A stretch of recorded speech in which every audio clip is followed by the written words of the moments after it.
Have you ever wondered why some individuals seem to attract more romantic interest than others? This question leads us to the intriguing concept of the sociosexual hierarchy, a framework that helps us understand the different ways we as humans approach our social and romantic relationships. Now, you might be asking, what exactly is the sociosexual hierarchy? Well, it's essentially a categorization system that helps us understand how individuals differ in their approach to social and sexual interactions. The idea behind it is that not all of us have the same social and sexual behavior. Some of us might be more outgoing and sexually active, while others might be more reserved and selective in our interactions. This hierarchy isn't about ranking individuals based on their worth or attractiveness. Instead, it's about acknowledging the diversity in our approaches to relationships. Whether you're someone who enjoys the thrill of a new romantic pursuit or someone who values deep, long-term relationships, there's a place for you in this hierarchy. Why is this relevant, you ask? Well, understanding this hierarchy can give us insights into our own behavior and the behavior of those around us. It can help us understand why we're drawn to certain individuals and why we behave the way we do in relationships. It can also help us navigate the complex world of dating and relationships with more awareness and understanding, but it's important to remember that this hierarchy is not a concrete, one-size-fits-all model. It's a broad framework that can be influenced by a variety of factors, including cultural norms, personal beliefs, and past experiences. So while it can provide some valuable insights, it doesn't define or limit who we are or who we can be. So as we embark on this journey to unravel the sociosexual hierarchy, let's keep an open mind. Let's remember that this is not about fitting into a specific category, but about understanding the diverse ways we, as individuals, navigate the world of relationships. As we delve deeper into this fascinating hierarchy, we will discover the diverse ways individuals navigate relationships. At the top of this hierarchy, we find the alpha, followed by the beta, the delta, then the omega. But what do these labels truly mean? Let's start with the alpha. Picture someone who exudes confidence, takes the lead, and is often the center of attention. These individuals are typically dominant, assertive, and tend to be natural leaders. They're the ones who walk into a room and command attention, not necessarily by what they say, but by their presence alone. However, it's important to remember that being an alpha doesn't automatically equate to being aggressive or intimidating. Alphas can also be respectful and empathetic, using their influence for the greater good. Next up, we have the betas. While alphas are the leaders, betas are the supporters. They are typically more cooperative, patient, and often more emotionally intelligent. Betas might not be the first to speak up in a group, but when they do, their words often carry weight. They are the glue that binds groups together, ensuring harmony and cooperation. They might not always be in the spotlight, but their role in the sociosexual hierarchy is no less important. Sliding into the hierarchy next are the deltas. These individuals are adaptable and flexible, often overlooked, but possess a unique ability to bridge different social groups. They are the peacekeepers, mediators, and the social lubricants who ensure interactions run smoothly and conflicts are diffused. Their knack for harmony is crucial for maintaining balance within the group dynamics. Finally, we arrive at the omegas. These are individuals who are often isolated or self-excluding. They march to the beat of their own drum and don't feel the need to fit into societal norms or to seek approval from others.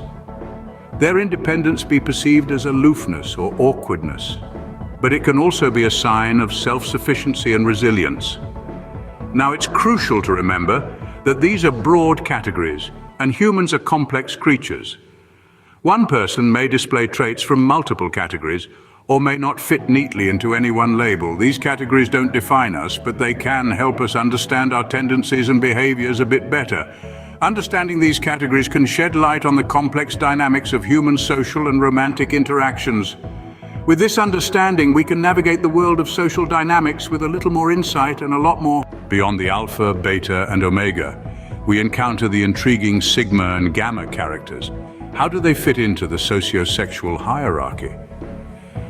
Let's delve into this. The sigma and gamma characters, interestingly, often operate outside the confines of the traditional hierarchy. They dance to the beat of their own drums, making them fascinating characters in the sociosexual narrative. First, let's talk about the Sigma. The Sigma characters are typically self-sufficient and non-conformist. They're the lone wolves of the sociosexual ecosystem, preferring their own company and marching to the rhythm of their own lives. Sigmas are often uninterested in social status or hierarchy. They're the mavericks who live life on their own terms. They don't need to be the center of attention to feel fulfilled. Instead, they find satisfaction in their independence, their self-reliance, and their ability to think and act outside the box. Now, on to the Gamma. Gammas are often perceived as unsuccessful with romantic relationships. They're usually the ones who struggle to find their footing on the social ladder. They might be seen as socially awkward or introverted, often feeling misunderstood or overlooked. But remember, this doesn't make them lesser.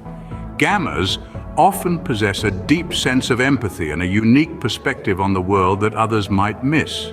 They might not fit into the traditional sociosexual hierarchy, but they play a critical role in our understanding of human behavior and social dynamics.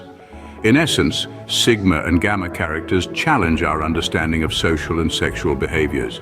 They remind us that the sociosexual hierarchy isn't a strict ladder with clear-cut steps. Instead, it's a complex web, a constellation of characters, each with their own unique traits and behaviors.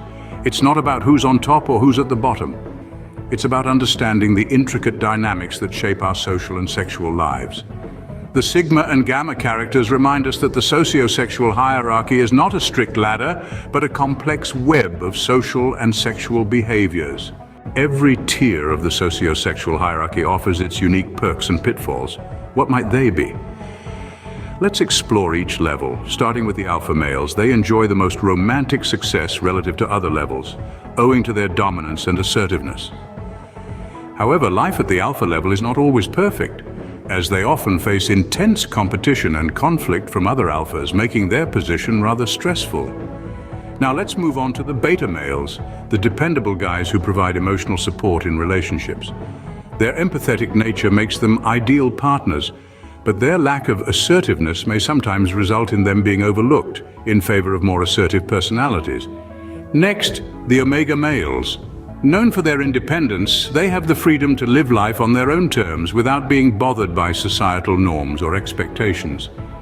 Their introverted tendencies can lead to a lack of social support, and they might struggle with feelings of isolation and loneliness. Now on to the Sigma males, the lone wolves. They share many traits with the alphas, but prefer solitude over social dominance. Their independence and mystery can be attractive, but their distant behavior can create misunderstandings and miscommunications in relationships. Up next, the Delta males. Their unique strength lies in their adaptability and their ability to bridge social groups. They are often well received and respected, making them stand out in the crowd. Yet despite their positives, they might grapple with the issue of being overlooked or undervalued, which is their key weakness. Following the Delta males, we have the Gamma males. These are the free thinkers, often creative and insightful. They bring a unique perspective to the table, making them incredibly captivating, yet their unconventional thought process can sometimes make them feel misunderstood or out of place. In conclusion, every level in the sociosexual hierarchy has its advantages and disadvantages. There isn't a best or a worst level. The sociosexual hierarchy is not about labeling levels as good or bad, but to comprehend the divergent paths individuals may tread in their social and sexual journeys. In our exploration of the sociosexual hierarchy, we've seen a rich tapestry of human social and sexual behavior. We've dissected the various roles within this intriguing matrix, from the dominant alphas, the cooperative betas, the lone wolf sigmas, the adaptable omegas, the less socially adept gammas, to the steady and often overlooked deltas. Each character, with its unique attributes, paints a vivid picture of the different ways we navigate our social and sexual lives. The steady delta, often ignored but vital in maintaining the balance of the hierarchy, symbolizes the quiet strength in our society. This role showcases that every individual, no matter how silent or unobtrusive, has their indispensable place. These deltas are the backbone of our societal interactions, showing us the power of stability and consistency. Let's remember, this sociosexual hierarchy is not a rigid structure nor a definitive guide to human behavior. It's a tool, a lens that helps us understand the multifaceted nature of our interactions, relationships, and even ourselves. It's a broad stroke on a canvas that's as diverse as all the characters in it, including the alphas, betas, sigmas, omegas, gammas, and of course, the deltas. So, where do you see yourself within this hierarchy? Maybe you identify with the silent strength of a delta, or enjoy the dominance of an alpha. Perhaps you're a cooperative beta, a lone wolf sigma, a flexible omega, or a less socially adept gamma. Or maybe you identify with multiple roles depending on the situation. That's the beauty of the sociosexual hierarchy. It encourages us to introspect, to reflect on our behavior, and to understand how we fit this grand social puzzle, which includes the invaluable contribution of deltas. But while the sociosexual hierarchy can provide insights, it doesn't define us. We are more than just alphas, betas, sigmas, omegas, gammas, or deltas. We are complex beings capable of change and growth. We are not confined to a single category, rather, we traverse this spectrum, constantly evolving, adapting. Remember, the sociosexual hierarchy is just one lens through which to view human relationships. It's the diversity and complexity of human behavior that truly makes us fascinating.